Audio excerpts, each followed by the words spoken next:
O presidente despachou uma comitiva liderada por ninguém mais, ninguém menos do que Celso Amorim. Amorim Dourado, que nasceu no campo sem ser semeado. Para Havana. A intenção de Lula é reatar relações mais amplas com o país, assim como fez com o governo de Nicolás Maduro na Venezuela. O governo voltou a nomear embaixadores, alimentando a representação diplomática brasileira em Havana e Caracas. Mas ninguém fala de cobrar dívida desses países. Dois importantes polos econômicos, né? Sabe uma coisa que eu estava pensando aqui? A gente está aqui, né? Qual é a fonte disso? Qual é a fonte daquilo? E toda vez que eu vejo alguma notícia relacionada ao governo Lula, ele não se importa nem um pouquinho com a fonte, né? Ele não quer nem saber o que vão pensar. Ele faz o que dá na cabeça dele e está tudo bem. Às vezes me parece até que esse governo Lula 3 tem um sentimento de revanchismo muito forte, porque fica muito claro que para a esquerda existe sim uma ditadura boa e uma ditadura ruim. E para pegar um gancho, eu acho que isso tudo que a gente está falando tem uma coisa que ela é muito importante. E eu vou retomar aqui o maior cientista político que o Brasil já teve, que foi José Murilo de Carvalho, que faleceu nesse domingo. E o José Murilo, ele falava que o grande problema da política brasileira é a questão da moralidade, que era isso que a gente estava falando aqui, independente de governo de direita ou de esquerda, é a questão da moralidade. E aí, a gente está falando, obviamente, do governo vigente, então a impressão que eu tenho é que, para esse governo, a moralidade ela ficou embaixo do tapete, porque essa sanha, essa vontade... Sanha Bom Fim? Na sanha. A vontade de pegar cargos, a vontade para manter a concentração. O pavinato é fogo, velho. Mas é essa vontade de pegar cargos públicos, é essa vontade de ignorar o que é público e o que é privado, né? E o José Murilo, ele falava muito sobre isso, que o grande problema da política brasileira é que a gente não tem noção do que é coisa pública. Então, vai para a China, vai para a África, vai para a casa do caramba, leva 50, 60 pessoas. O que eles vão falar lá, isso não fica claro, não é transparente. Está conversando com ditaduras desde que assumiu no primeiro dia. Ignora como se isso não fosse nocivo, não existe uma noção de sociedade. Então, todos os nossos pilares, eles foram fundados em cima disso. Quando eu olho, quando a gente faz críticas ao PT, quando a gente faz críticas à esquerda, é muito sobre isso, é sobre essa noção de moralidade que ela é praticamente inexistente. Pois é. Então, deixa eu... Agora são 15 horas e 3 minutos. Colocar algumas coisas aqui importantes, né? Eu acho que, de fato, há uma ausência de espírito republicano, de forma geral, né, no país. Eu diria que nem só na classe política, eu acho que em todos os segmentos da sociedade. Posso só te interromper, então, Volney? Eu estava vendo uma pesquisa do José Murilo de Carvalho, inclusive, porque ele faleceu no domingo, a gente acaba recuperando as leituras dele. O José Murilo fez, nos anos, acho que foi 2010, uma pesquisa sobre moralidade pública e 70% da população achava que tudo bem, no eventual caso, tu pode sonegar imposto. Então, a noção de moralidade, ela está completamente corrompida, inclusive na sociedade civil. Aliás, eu uso uma frase que é a seguinte: o brasileiro se indigna com a corrupção porque não se beneficia dela. Porque, invariavelmente, quando há benefício dela, as pessoas ficam caladas e o espírito republicano vai para o água abaixo. Eu acho que essa questão do revanchismo que você colocou, isso é verdade. Eu acho que a política no Brasil se polarizou muito e não acho um problema a polarização política. Não acho. As eleições nos Estados Unidos são muito mais polarizadas que aqui no Brasil. Eu acho que a polarização é até um reflexo do maior debate que a gente está realizando, que a gente está fazendo no nosso dia a dia. E eu acho que as redes sociais proliferaram e intensificaram essa capacidade de debater. E eu acho que esse revanchismo surgiu,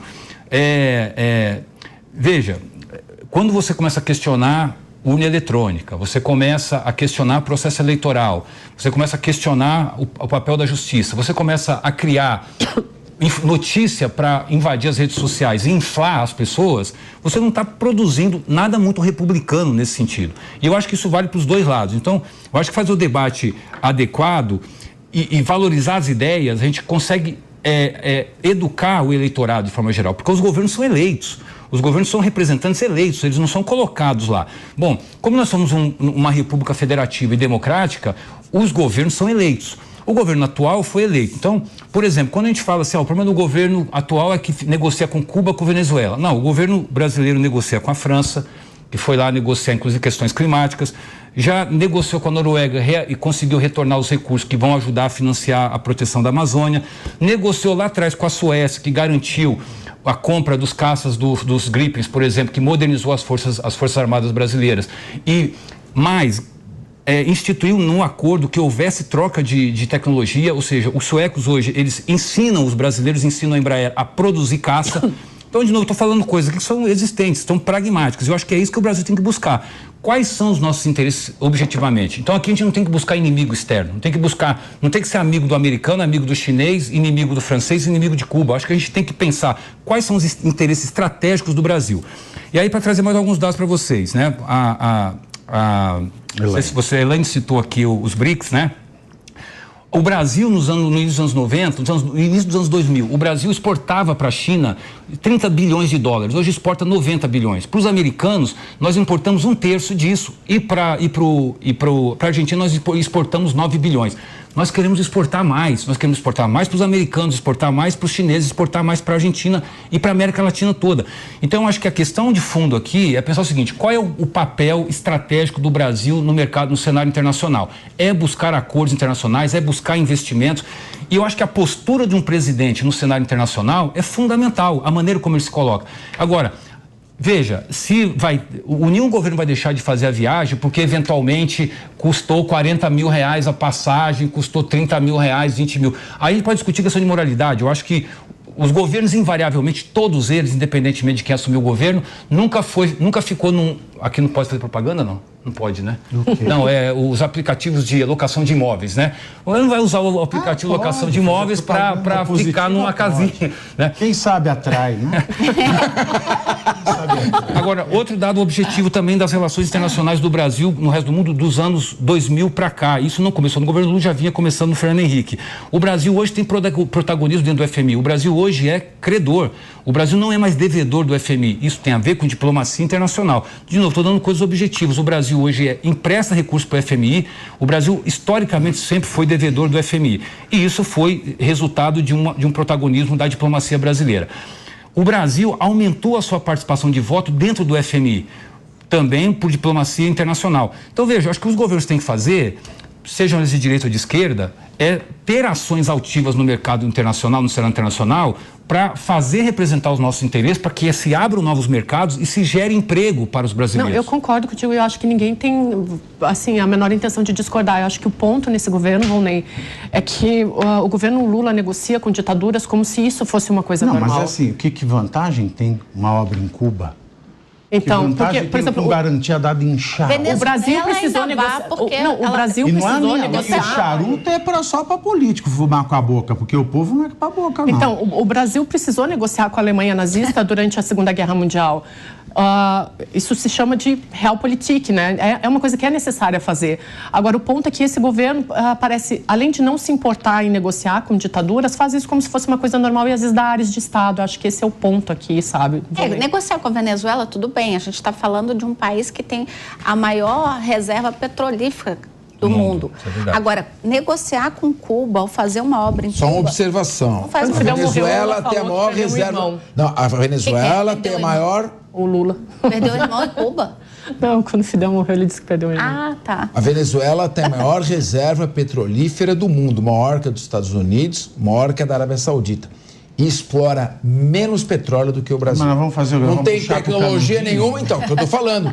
É um país que está completamente atrasado em termos tecnológicos, tem muito pouco a somar conosco. Mesmo assim, acho que com relação à fronteira ali com a Amazônia, que tem grupos paramilitares, narcotraficantes que ficam invadindo para praticar atos, talvez tentar estabelecer, ainda que utopicamente, alguma aliança de boa vontade para impedir, para tentar proteger a fronteira. Não sei se o governo venezuelano tem esse interesse. Com relação a Cuba também, é muito mais uma visita de caráter político. Nós temos muito pouco a ganhar com esses países. E, por outro lado, ao nos aproximarmos desses países, nós colocamos em risco a nossa relação com o segundo maior parceiro comercial do Brasil, que é os Estados Unidos, logo depois da China. Então, eu concordo quando o Volney diz que a política externa tem que ser pautada pelos interesses do Brasil. A Arábia Saudita não é uma democracia e, no entanto, nós temos boas relações e temos que manter boas relações econômicas com ela. Agora, o que eu coloco etc. Qual o interesse de colocar como prioridade visitas a países como Cuba e Venezuela, que fazem mal à imagem do país no exterior, no mundo, e trazem muito pouco em termos de agregar economicamente.